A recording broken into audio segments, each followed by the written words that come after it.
Jeffrey was finally kind enough to send me some pictures of the Neo Geo style case.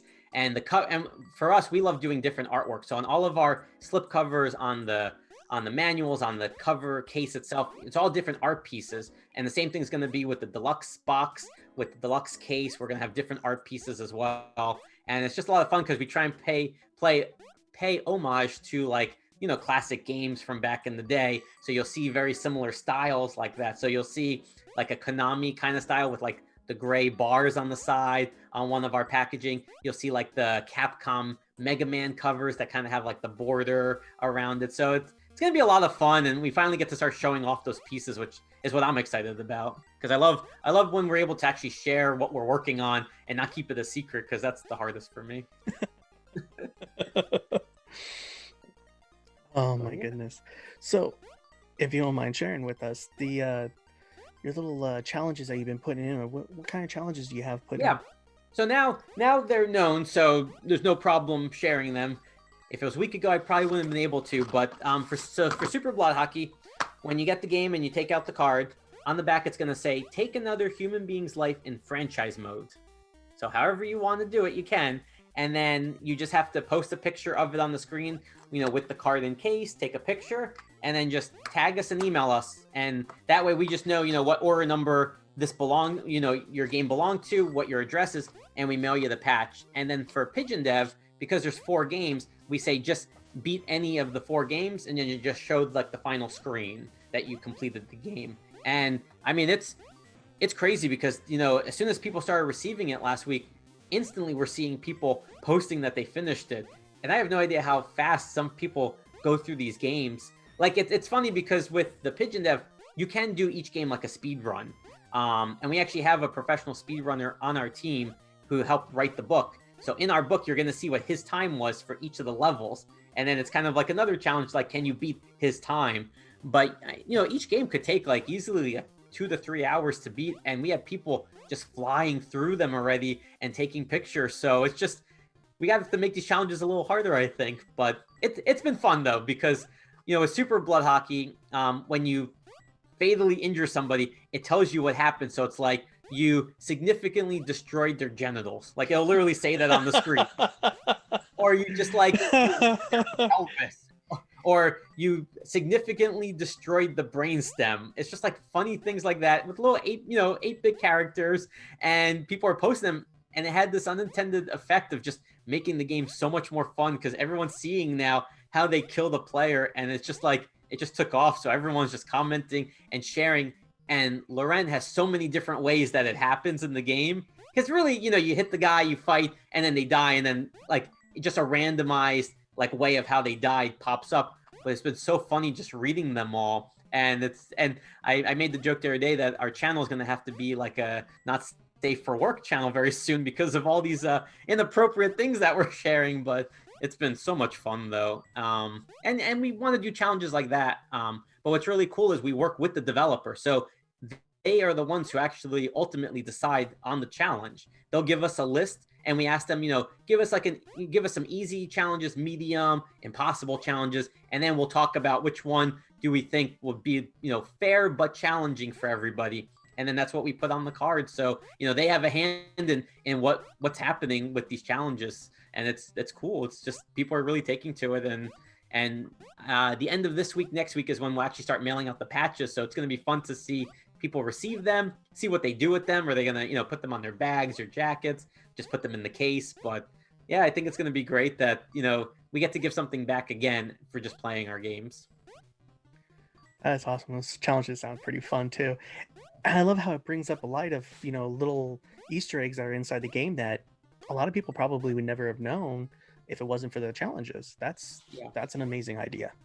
Yeah, and we've seen that. We've had people who supported us because they know us in the community, and they want to get our first releases, and we're very appreciative of that.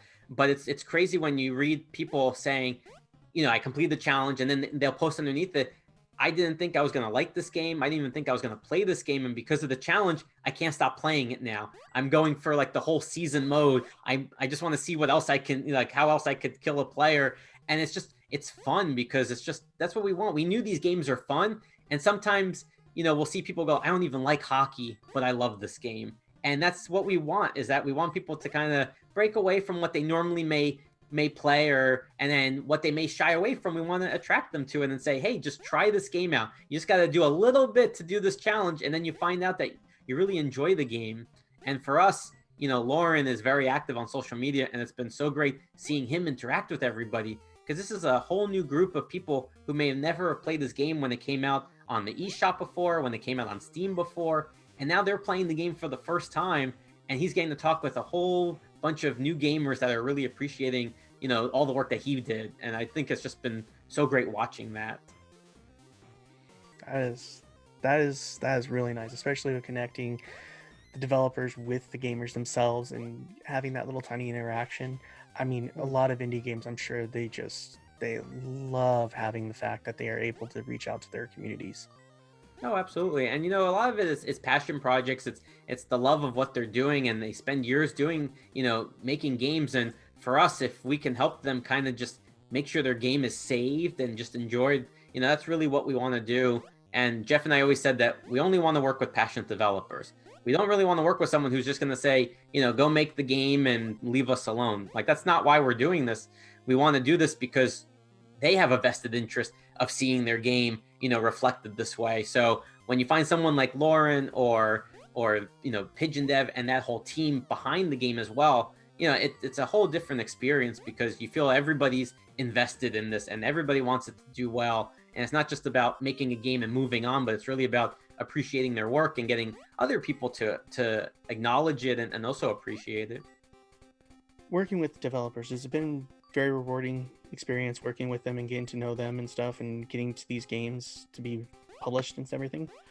Yeah, I mean, I'll say, speaking in relation to the first two, it's been amazing. I mean, to us, they've set the bar for how we expect to work with developers in the future. They're very personable. We have just chats where we're going back and forth. It's very casual.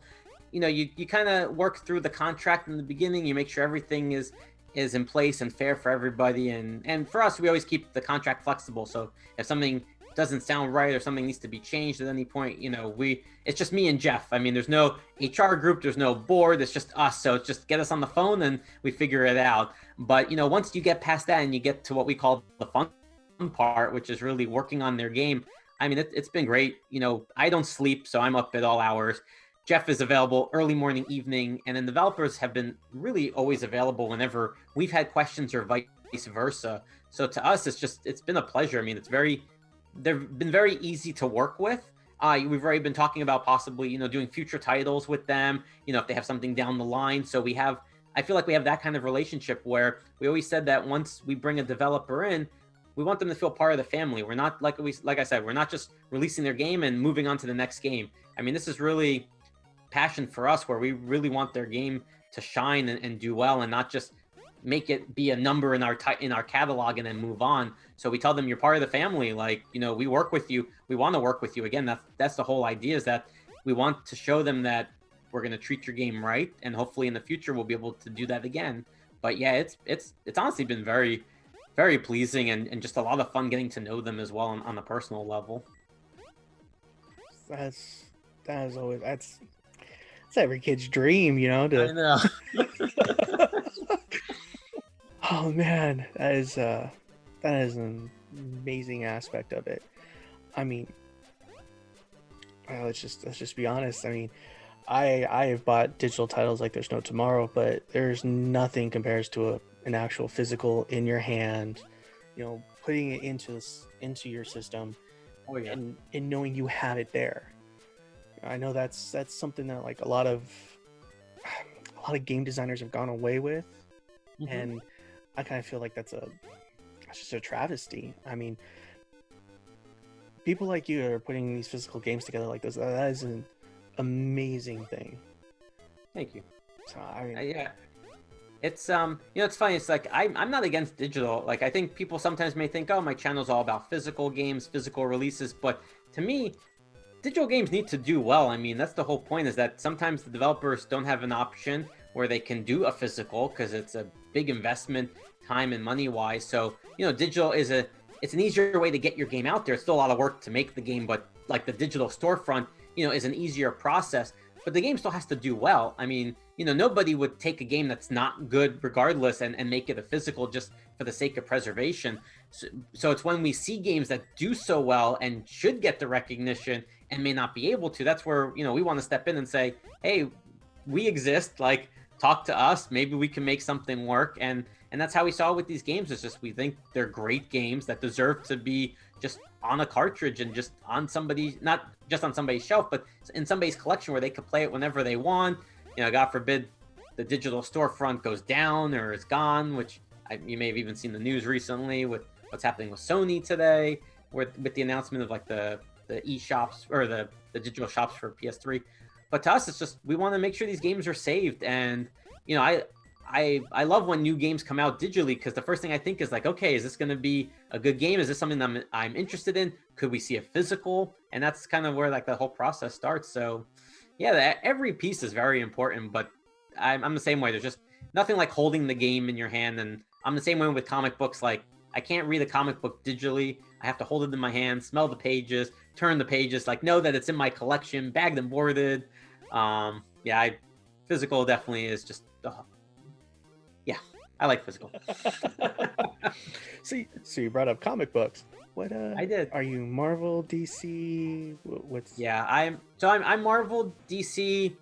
I would say 99% like complete full set. So every month I will get pretty much everything that they put out. And then I collect certain Image, IDW, Boom titles as well. Those are much smaller. Like Image is really just like, if an individual series is good, I don't get the whole catalog. IDW, I'm getting like the Turtle series right now. I've been keeping up with that. Boom is like the Power Ranger series that relaunched a few years ago. And I want to say Sonic is on Boom now, or IDW. I forget which one, but I'm getting Sonic also. But yeah, Marvel, DC is pretty much like their entire lineup. I don't have time to read them, but I somehow get them all. So that's awesome. You read comics too? Not like I used to. I used to collect them like crazy. I was more DC, Batman. It was all about Batman for me. It's weird. I used to always be Marvel. Like growing up, like middle school, high school, Spider-Man's always been my favorite character. Still is, like number one. But I always gravitated towards Marvel. And then somewhere where I would say like 2008 now, 2012, really when like Flashpoint started, and then the New 52 picked up in DC, I just really gravitated towards DC. Like there's a very clear distinction between the two publishers and like their art styles and the stories. But DC, I've just been loving Batman with the Snyder run. Scott Snyder, like from his New 52 and on, Batman's been like one of my favorite characters. And I tend to, when I get my box of comics, and I tend to go to DC first now after Spider-Man. But yeah, DC, I don't know what it is. Maybe it's like, it feels a little more mature rated. I don't know if that's the right way to say it, but I definitely think I like DC a little bit more than Marvel right now. Thank you, gamers, for joining us for this conversation. If you enjoyed this content, please like and subscribe so you can see more of this interview and others like it. Have a good one, you guys.